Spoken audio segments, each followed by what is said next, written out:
किस्त number check, चलो जाने दो। समीरा हमीद, मैंने तुम्हें गिराया है। मैंने कहा था घर से इस खराब मौसम में निकलो और यहाँ घूमने चली आओ। न्यूज चैनल अलर्ट दे देकर थक चुके हैं, लेकिन शायद तुम्हें इस बर्फानी मौसम में बर्फानी रीछ की तरह गश्त करने का जुनून है, या शो करते, कलाबाजियां लगाते, पहाड़ों पर छलांगे लगाने का शौक पूरा करने आई हो।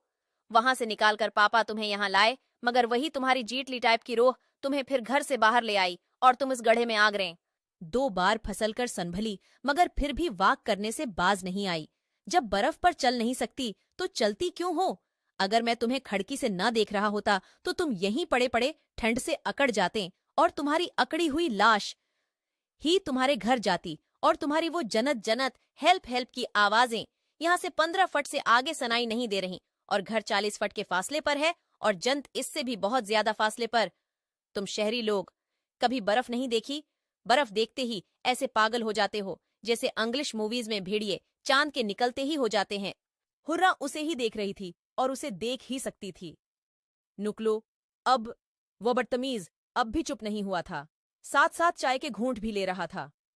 अच्छा, अगर मेरे सामने नहीं निकल सकते तो मैं चला जाता हूँ, और कहते ही चला भी गया।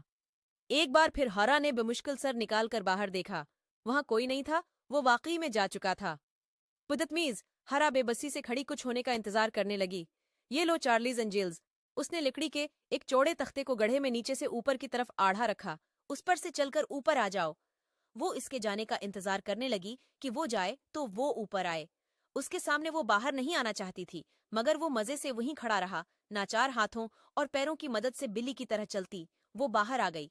ये तख्ता मैं यहीं रहने देता हूँ, हो सकता है तुम्हारा दोबारा इस तरफ आने का इरादा हो। वो उसके आगे आगे चलता हुआ मुसलसल बोल रहा था। हरा का दिल चाह रहा था उसे उस गड्ढे में धिका दे दे। वो उसके पीछे चल रही थी और चलते चलते वो दोबारा गिरी। उसने मड़कर उसे देखा। बहुत खूब, कमाल का गिरती हो, फिर गर कर दिखाओ। हाथ सीने पर बांधकर वो खड़ा हो गया। वो हाथ झाड़ती उठकर खड़ी हुई। उसकी शक्ल बता रही थी कि वो बेमुश्किल जब्त कर रही है, और सामने वाले की शक्ल बता रही थी कि वो उसके जब्त से खूब महजूज हो रहा है। बहुत ज़हीन हो, वो उसे सर से लेकर नीचे तक देखकर बोला। बहुत अच्छी मैचिंग की है शूज की ड्रेस के साथ, लेकिन शायद तुम्हें किसी ने ये नहीं बताया कि बर्फ पर चलने के लिए शूज को ऊपर से नहीं, ने बहुत अच्छी मैचिंग की है शूज की ड्रेस के साथ, लेकिन शायद तुम्हें किसी ने ये नहीं बताया कि बर्फ पर चलने के लिए शूज को ऊपर से नहीं नीचे से देखा जाता है। तुम्हारे शूज फिसलने के लिए बीस्ट हैं। इनफैक्ट उनसे बेहतर शूज दुनिया में और हो ही नहीं सकते। सो कीप स्लिपिंग, कहकर वो आगे चलने लगा। इस बार वो ज्यादा एहतियात से कदम जमाकर चलने लगी। इस वक्त वो अपने सबसे बेहतरीन सूट में मलबूस थी।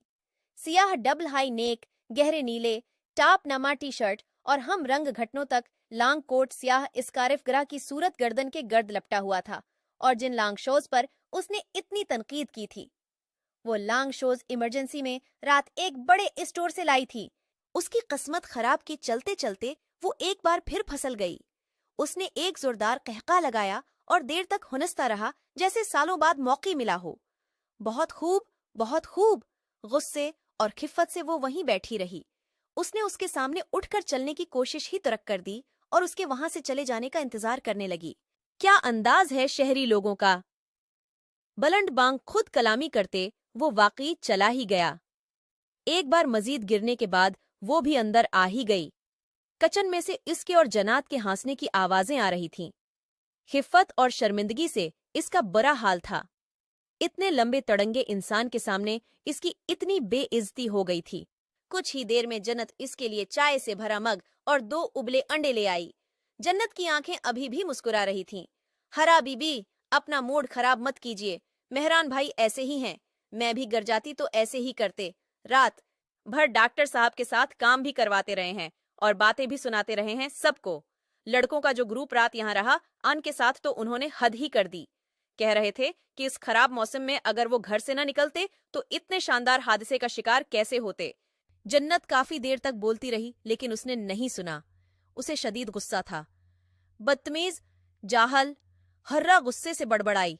जब वो जन्नत के साथ मिलकर घर साफ कर रही थी तब तक कोई घर में मौजूद नहीं था। शायद ये मेहरान नामी बला कुछ देर पहले ही घर आई थी। कोई दवा है तो मुझे दो, मैं अपने हाथों पर लगाऊं। हर्रा ने दोनों हाथ जन्नत के सामने करके कहा। ओ, वो हाथों को देखकर रह गई।